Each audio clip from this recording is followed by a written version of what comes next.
गोपिका जीवनस्मरणं गोविन्द गोविन्द।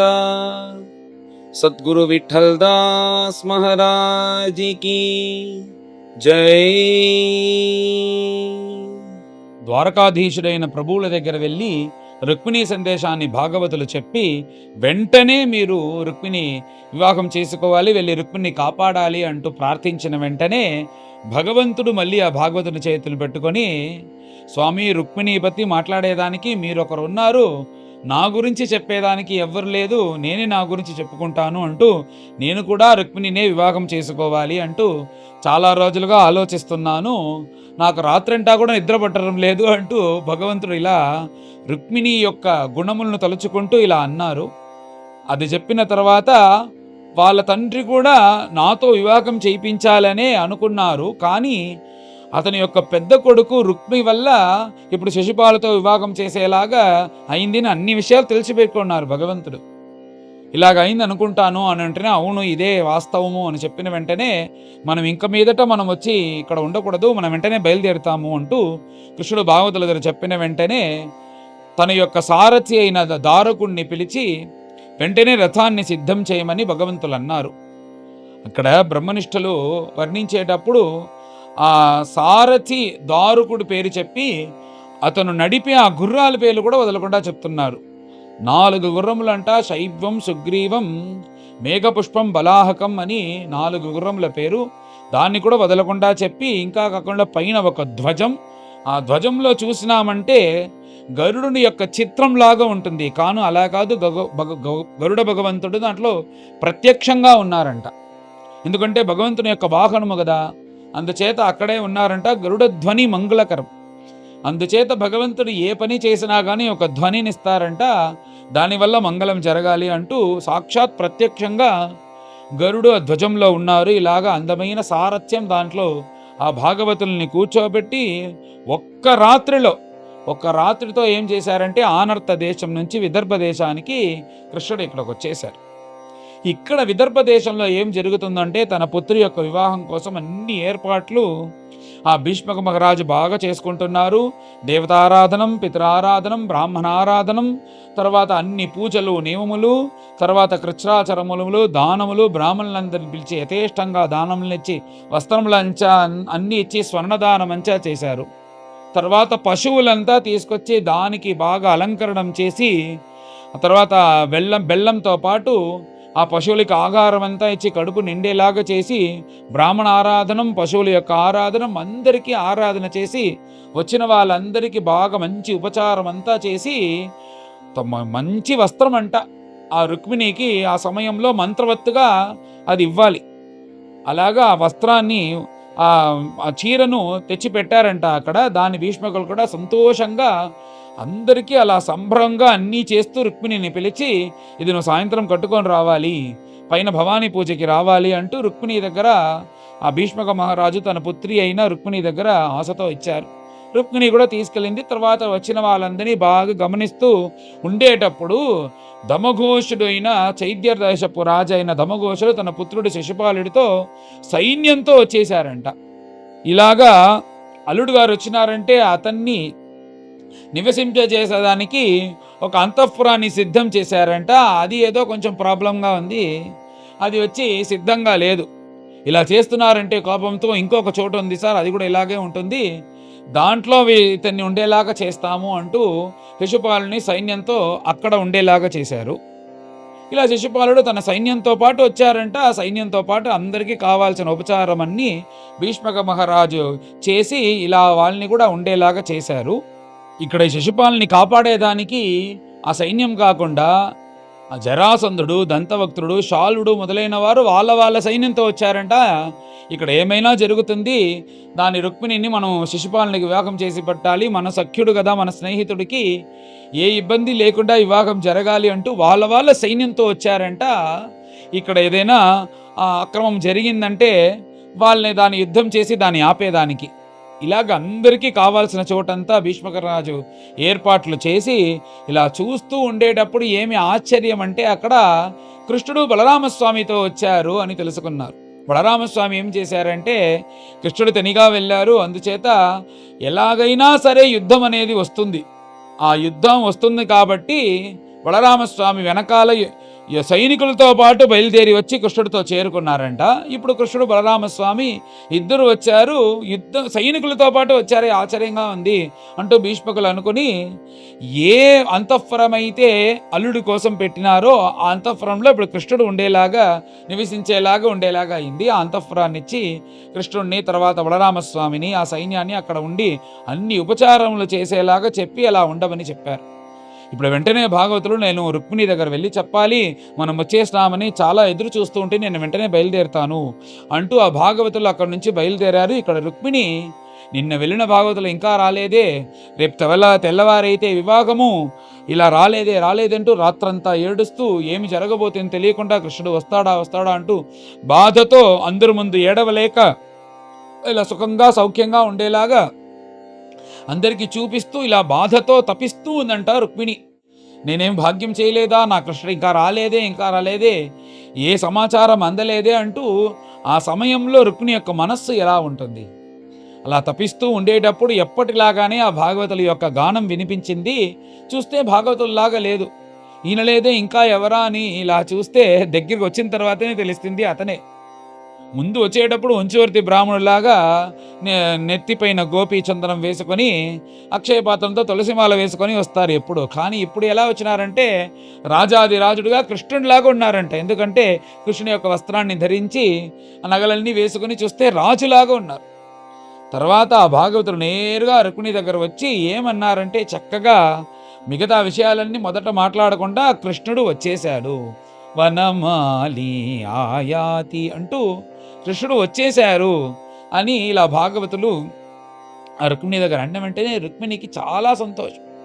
నమస్కరించి, ప్రభు నేను ఏం బదులు చేయగలుగుతాను మీకు, ఇలాగ మీరు వెళ్ళి సందేశాన్నిచ్చి భగవంతున్నే తీసుకొచ్చేశారే అంటే నేను మీకు ఏం బదులు చేయగలను అంటూ ధారధారగా కన్నీరు కారుస్తూ నమస్కరించిందంట రుక్మిణీదేవి.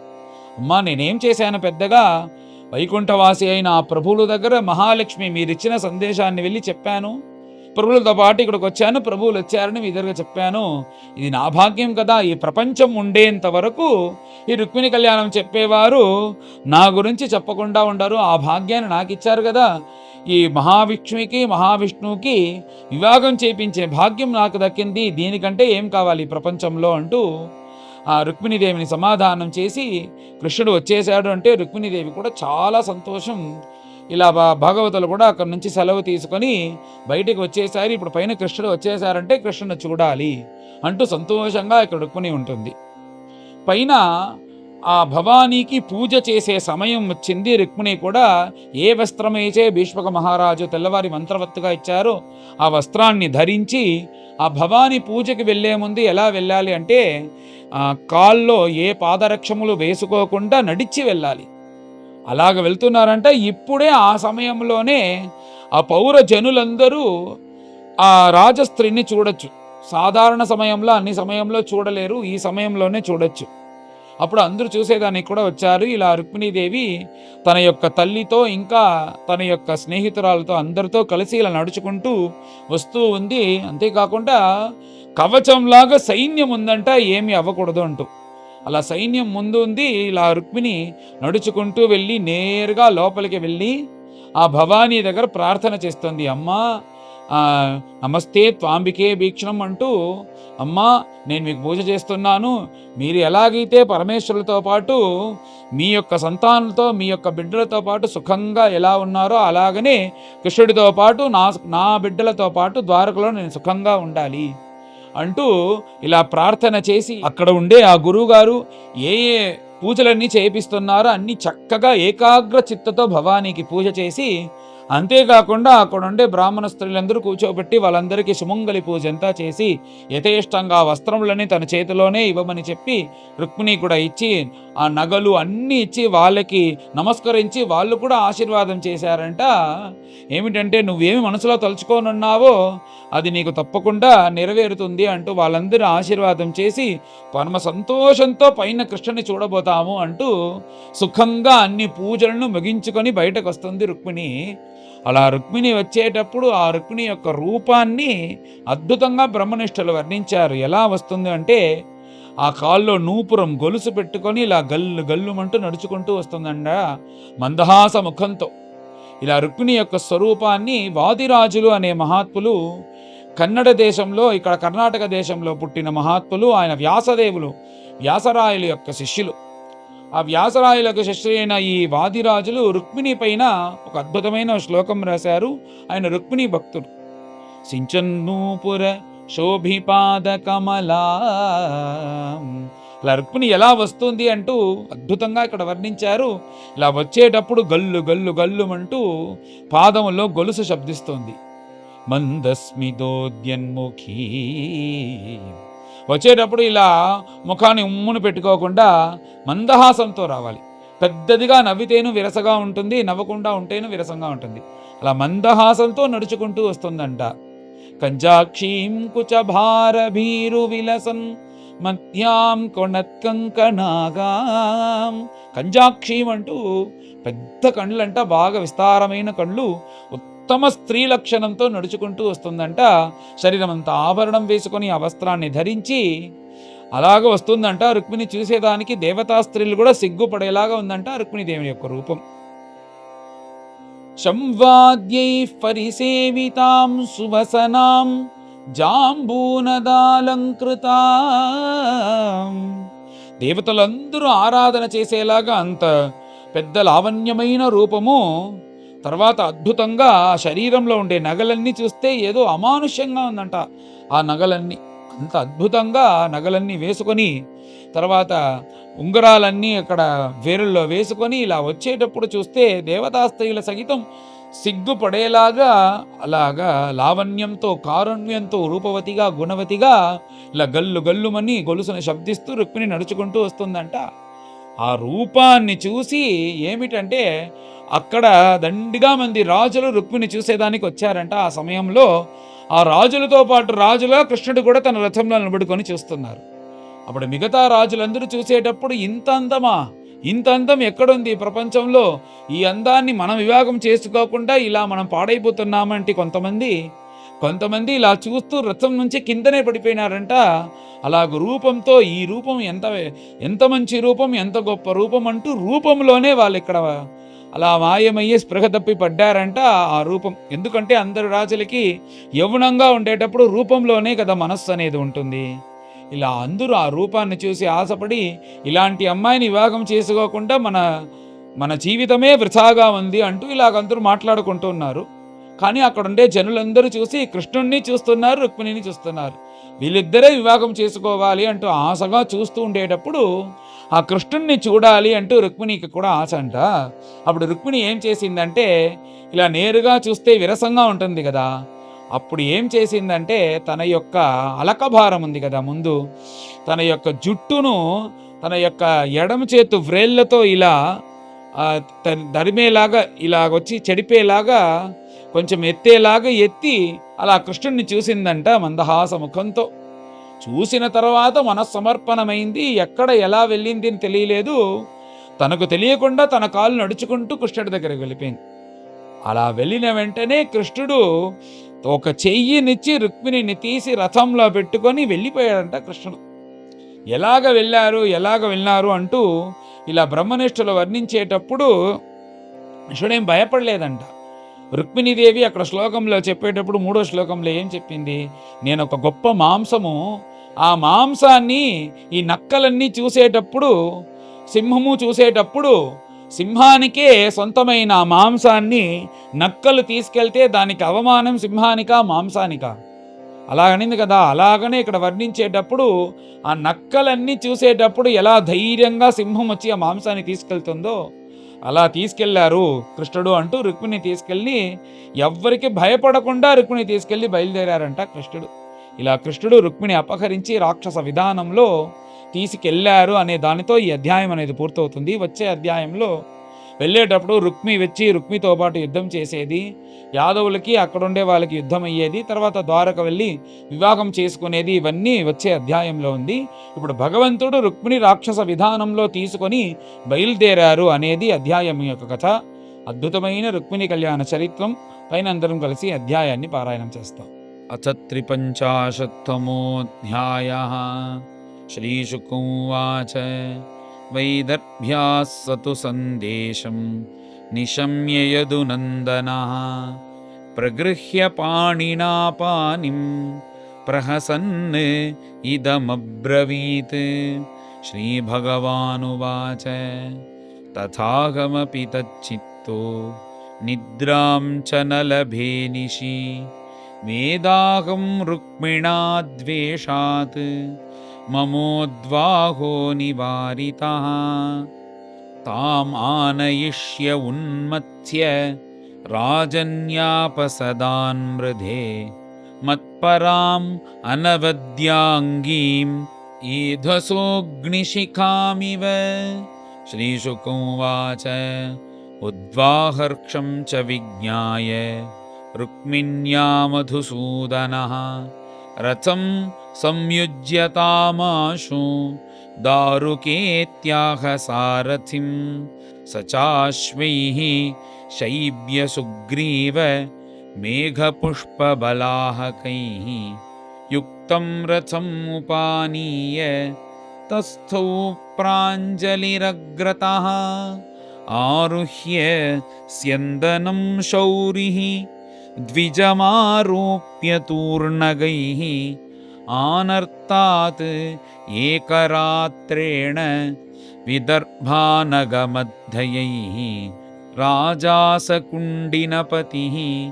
पुत्रस्नेहवशं गतः शिशुपालाय स्वां कन्यां दास्यन् कर्माण्यकारयत् पुरं संमृष्टसंसिक्त मार्गरथ्या चतुष्पथं चित्रध्वजपताकाभिः तोरणैः समलङ्कृतं स्रग्गन्धमाल्याभरणैः विरजः अम्बरभूषितैः जुष्टं स्त्रीपुरुषैः श्रीमत् गृहैः अगुरुधूपितैः पितॄन् देवान् समभ्यर्च्य विप्रांश्च विधिवन् नृपा भोजयित्वा यथा न्यायं वाचयामास मङ्गलं सुस्नातां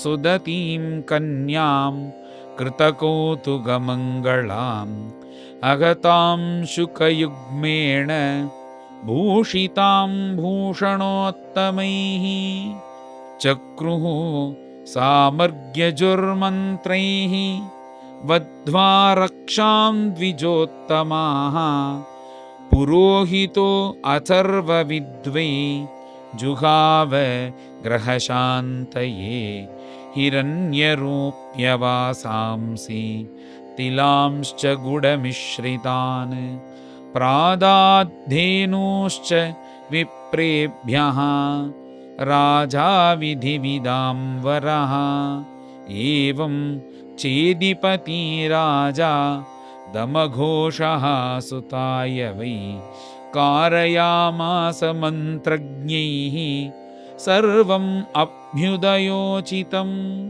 मदच्युद्भिः गजानीकैः स्यन्दनैः हेममालिभिः पत्यश्वसङ्कुलैः सैन्यैः परीतः कुण्डिनं ययौ तं वै विदर्भाधिपतिः समभ्येत्य अभिपूज्य च निवेशयामास मुदा कल्पित अन्यनिवेशने तत्र शाल्वो जरासन्धः दन्तवक्त्रो विदूरथः आजग्मुः चैद्यपक्षीयाः पौण्ड्रकाद्याः सहस्रशः कृष्णरामद्विषो यत्ताः कन्यां चैद्याय साधितुं यद्यागत्य हरेः कृष्णः रामाद्यैः यदुभिर्व्रतः योत्स्यामः संहतास्तेन इति निश्चितमानसाः आजग्मुः भूभुजः सर्वे समग्रबलवाहनाः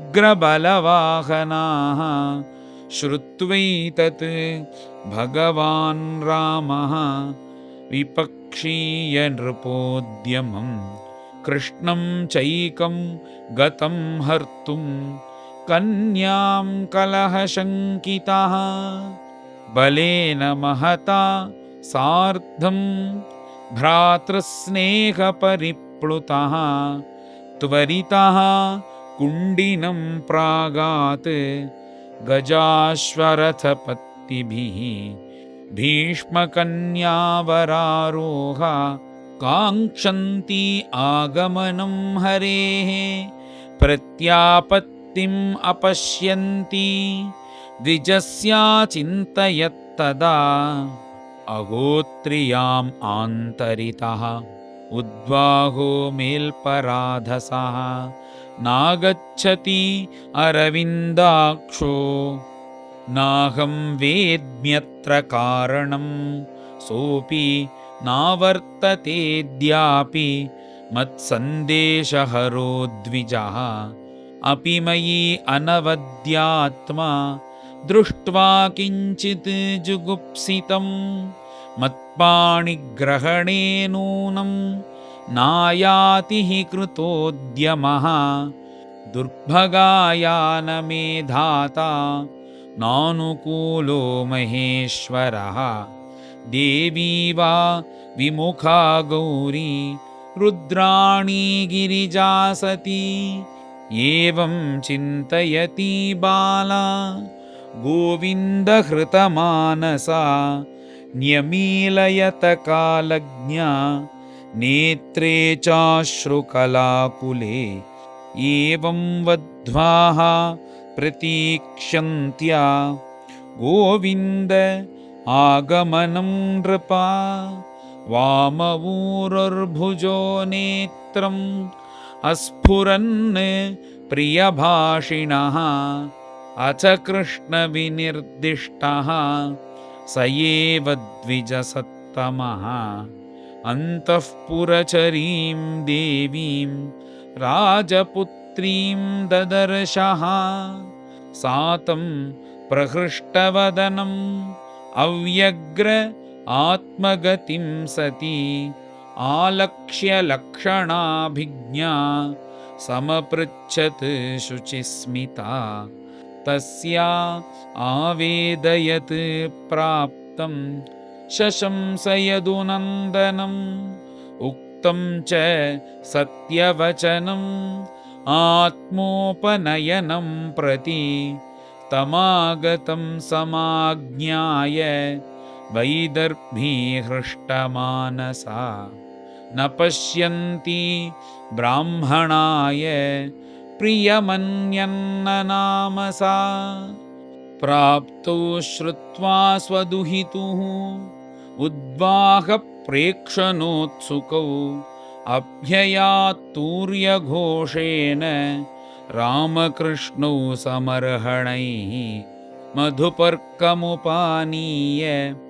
वासांसि विरजांसि सः उपायनानि अभीष्टानि विधिवत् समपूजयत् तयोर्निवेशनं श्रीमत् उपकल्प्य महामतिः ससैन्ययोः सानुगयोः आतिथ्यं विदधे यथा एवं राज्ञां समेतानां यथा वीर्यं यथा वयः यथा बलं यथा वित्तं सर्वैः कामैः समर्हयत् कृष्णमागतमाकर्ण्य विदर्भपुरवासिनः आगत्य नेत्राञ्जलिभिः पपुस्तन्मुखपङ्कजम् अस्यैव भार्या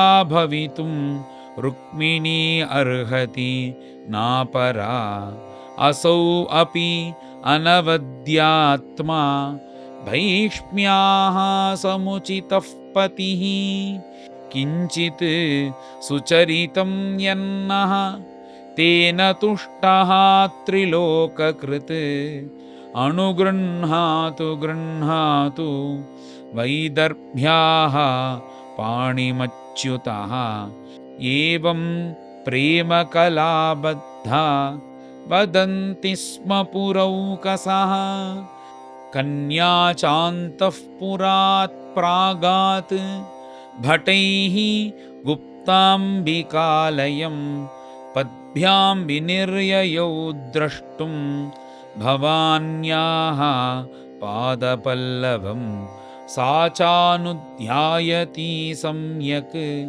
मुकुन्दचरणाम्बुजं यतवाङ्मातृभिः सार्धं सखीभिः परिवारिता गुप्ता राजभटैः शूरैः सन्नद्धैः उद्यतायुधैः मृदङ्गशङ्खपणवाः तूर्यभेर्यश्च जघ्निरे नानोपहारबलिभिः वारमुख्याः सहस्रशः स्रग्गन्धवस्त्राभरणैः द्विजपत्न्यः स्वलङ्कृताः गायन्तश्च स्तुवन्तश्च गायका वाद्यवादकाः परिवार्य वधूं जग्मुः सूतमागधवन्दिनः आसाद्य देवी सदनं धौतपादकराम्बुजा उपस्पृत्य शुचिः शान्ता प्रविवेश अम्बिकान्तिकं तां वै प्रवयसो बालां विधिज्ञा विप्रयोषितः भवानीं वन्दयाञ्चक्रुः भवपत्नीं भवान्वितां नमस्ये त्वा अम्बिके अभीक्ष्णं स्वसन्तानयुतां शिवां भूयात्पतिर्मे भगवान् कृष्णः तदनुमोदताम् अद्भिः गन्धाक्षतैः धूपैः वासस्रक् माल्यभूषणैः नानोपहारबलिभिः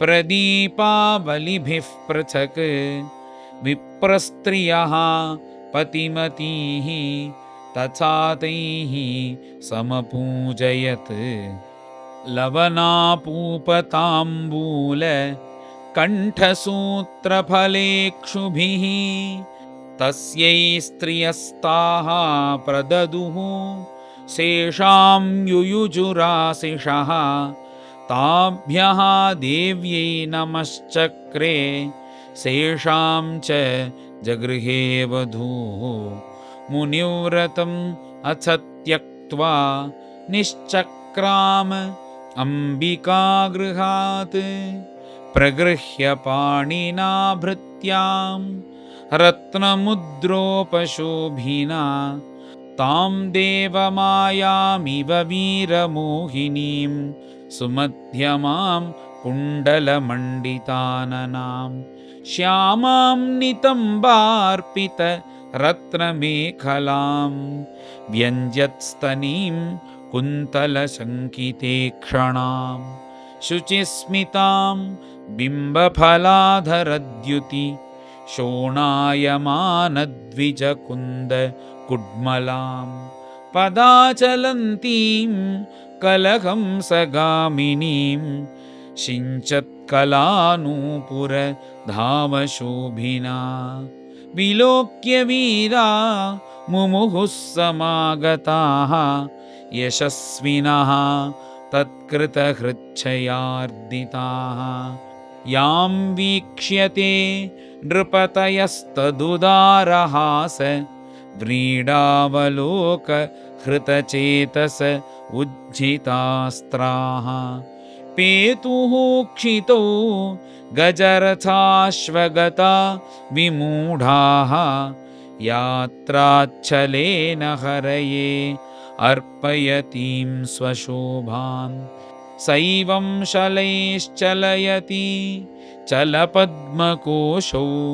प्राप्तिं तदा भगवतः प्रसमीक्षमाणा उत्सार्य वामकरजैः अलकानपाङ्गैः प्राप्तान् ह्रियैक्षत नृपान् ददृशे अच्युतं सा तां राजकन्यां रथमारुरुक्षतीं जहार कृष्णो द्विषतां समीक्षताम् रथं समारोप्य सुपर्णलक्षणं राजन्यचक्रं परिभूय माधवः ततो ययौ रामपुरोगमैः शनैः सृगालमध्यादिव भागहृद्धरिः तं मानिनः स्वाभिभवं यशक्षयं परे